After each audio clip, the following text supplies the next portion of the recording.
ప్రభు అయిన యేసుక్రీస్తు పరిశుద్ధ నామంలో కూడి వచ్చిన మీ అందరికీ నా నిండు వందనాలు. పాస్టర్ గారికి, అమ్మగారికి కూడా నా ప్రత్యేకమైన వందనాలు. లూకా సువార్త 23:43. అందుకు ఆయన వానితో, నేడు నీవు నాతో కూడా పరదేశులో ఉందువని నిశ్చయముగా నీతో చెప్పుచున్నాను. నేను మనము ముందుకు వెళ్ళే క్రమంలో ఇక్కడ ఉన్న వారిలో ఎంతమంది ఈరోజే కనుక దేవుని వచ్చి ప్యాకప్ వెళ్దాం పరలోకం కంటే, నేను పరలోకానికి నిశ్చయంగా వెళ్తాను అని అన్నవారు ఎంతమంది చేతులు ఎత్తండి. నిశ్చయంగా నేను పరలోకానికి వెళ్తాను అని. Very good. ఓకే, అయితే ఇంకొక క్వశ్చన్. యేసు ప్రభు వారిని సిలువలో వేలాడి తీసినప్పుడు అందరికీ తెలుసు, ఇద్దరు దొంగల్ని యేసు ప్రభు వారితో కూడా వేలాడి తీశారు కదా. అయితే ఇప్పుడు సిలువలో వేలాడి తీసినప్పుడు ఆ ఇద్దరిలో ఒక దొంగ దేవుని నిందించారా, ఇద్దరు నిందించారా? ఓకే, మత్తయి సువార్త 27:39-44. మనందరికీ తెలిసిన విషయం ఏంటి అని అంటే, యేసుప్రభువాన్ని సిలువ వేసినప్పుడు అక్కడ ఉన్న కొంతమంది యేసుప్రభువాన్ని నిందించారు, అపహసించారు, దూషించారు కూడా. ఆ మార్గమున వెళ్ళుచుండిన వారు తలలూచుచు, దేవాలయము పడగొట్టి 3 దినములలో కట్టువాడా, నిన్ను నీవే రక్షించుకొనుము, నీవు దేవుని కుమారుడవైతే సిలువ మీద నుండి దిగుమని చెప్పుచు ఆయనను దూషించిరి.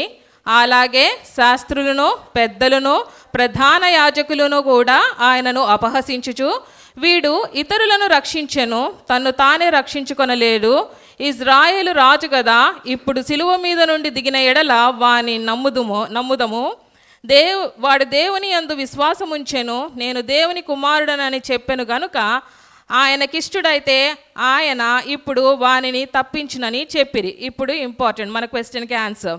ఆయనతో కూడా సిలువ వేయబడిన బందిపోటు దొంగలును అలాగనే ఆయనను నిందించిరి. అంటే ఇద్దరు దొంగలు ఆయన్ని నిందించారు కదా.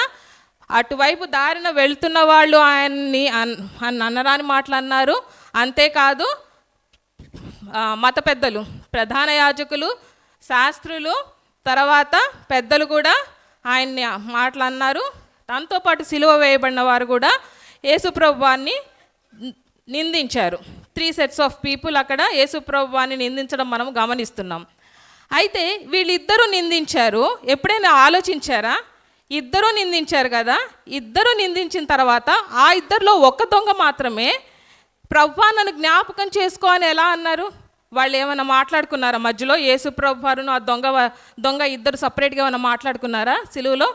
లేదు కదా. మరి సడన్గా ఆ చిన్న గ్యాప్లో ఎలా ఈ దొంగకి పశ్చాత్తాపం కలిగింది అని అంటే, ఇందాక మనము బ్రదర్ చెప్పారు కదా, వీళ్ళందరూ నిందిస్తూ ఉంటే యేసుప్రభు వారు, నేనేం తప్పు చేశాను, మీరు నన్ను ఎందుకు అంటున్నారు ఇన్ని మాటలు అని అన్నారా? పోనీ నాలో ఏదైనా తప్పు ఉందని మీరు ఇప్పుడు ఏమైనా నన్ను నిరూపించండి అని ఏమైనా అన్నారా?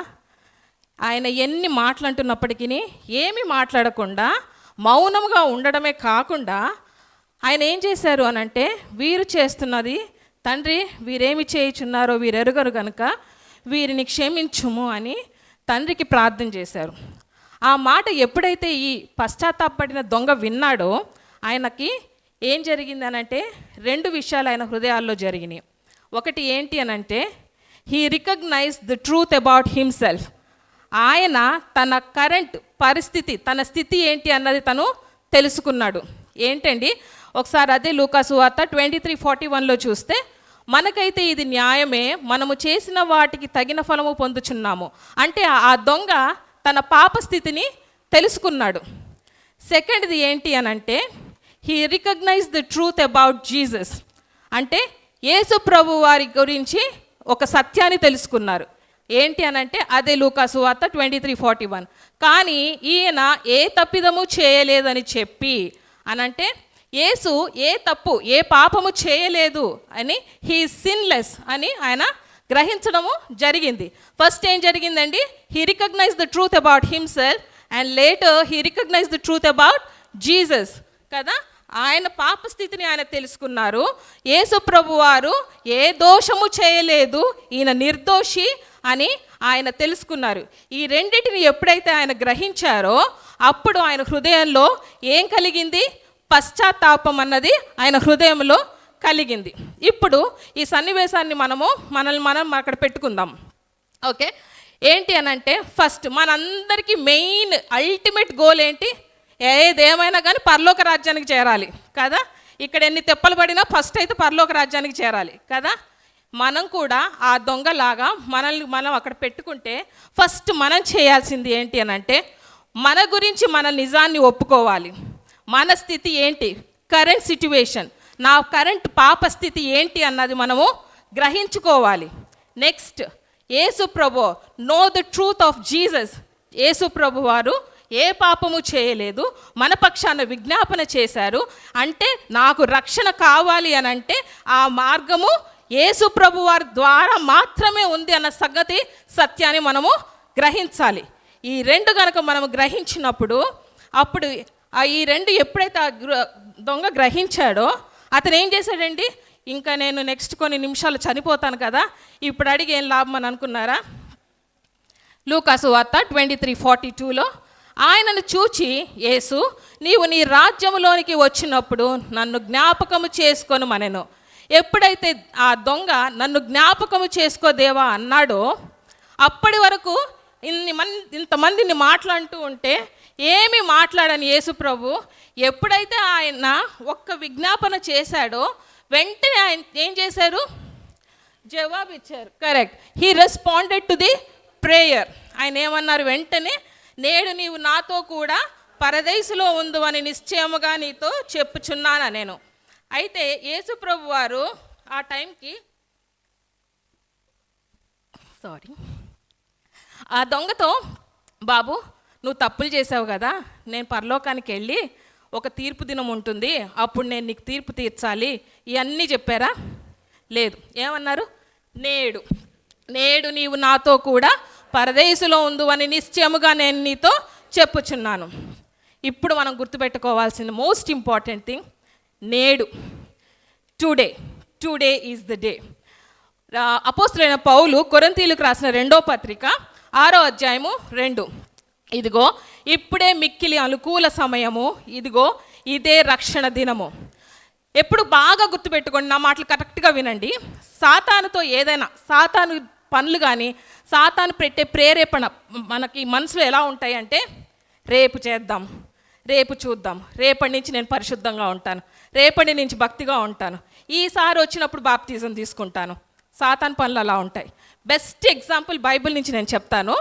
ఫరో, మన ప్రభు అయిన యెహోవా దేవుడు ఐగుప్తీయులని ఇజ్రాయేలుని ఐగుప్తు నుంచి కనాను దేశానికి తీసుకొచ్చే ముందు ఐగుప్తులకి కొన్ని ప్లేగ్స్, కొన్ని ఏంటవి తెగుళ్ళు పెట్టారు కదా.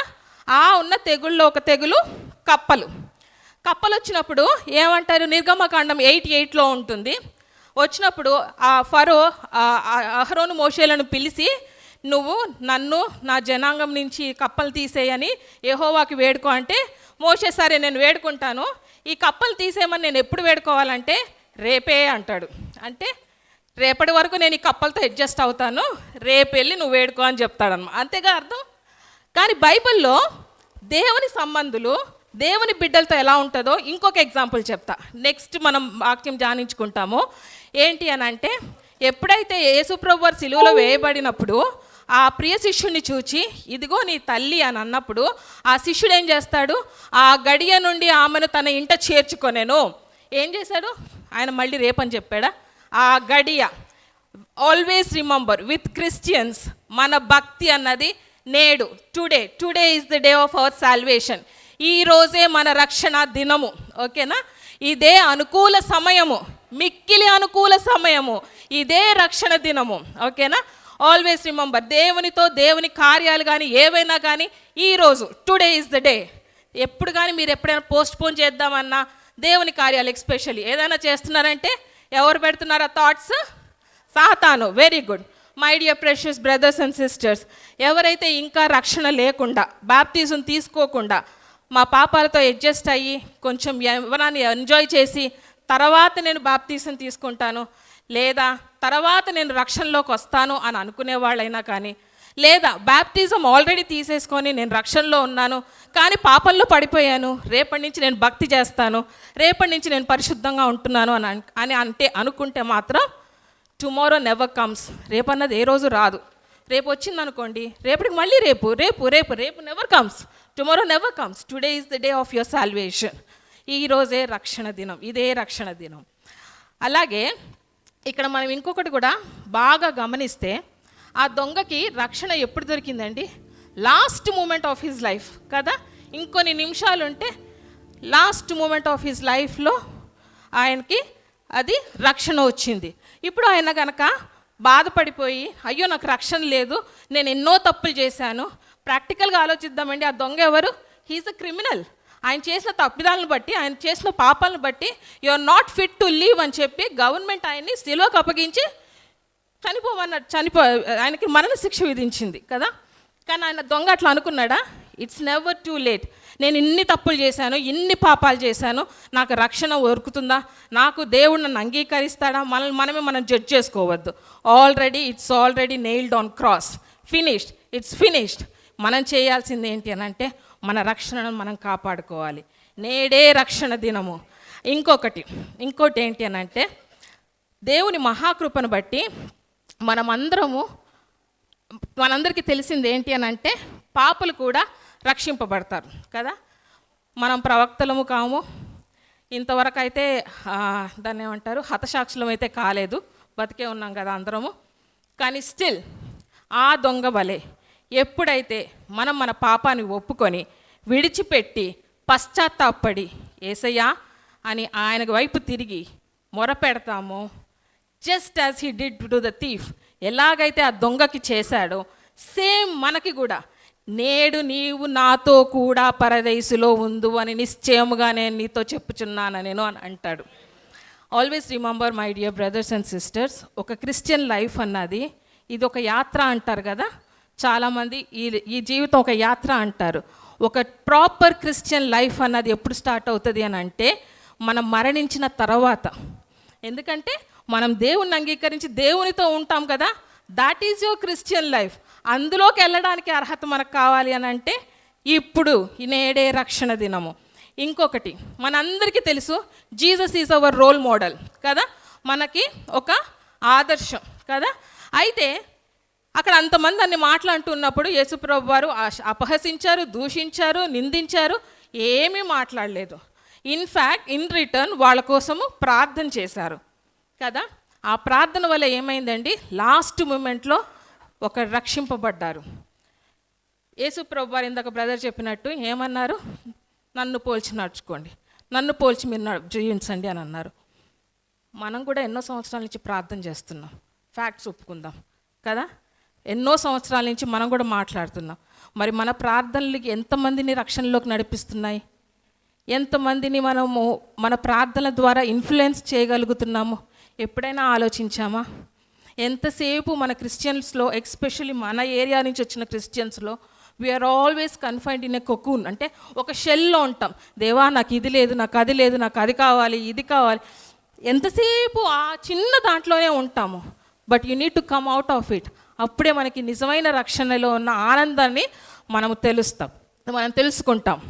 అలాగే ఆ పడిన దొంగ యొక్క విశ్వాసం, పరలోకం చేరే భాగ్యము, మోస్ట్ ఇంపార్టెంట్లీ దేవుని ప్రామిస్, నేడు నీవు నాతో కూడా పరదేశులో ఉందువని నిశ్చయముగా నీతో చెప్పుచున్నాననే ప్రామిస్, ఇవన్నీ పొందుకునే కృప పరిశుద్ధాత్మ దేవుడు మనందరికీ దయచేయునుగాక.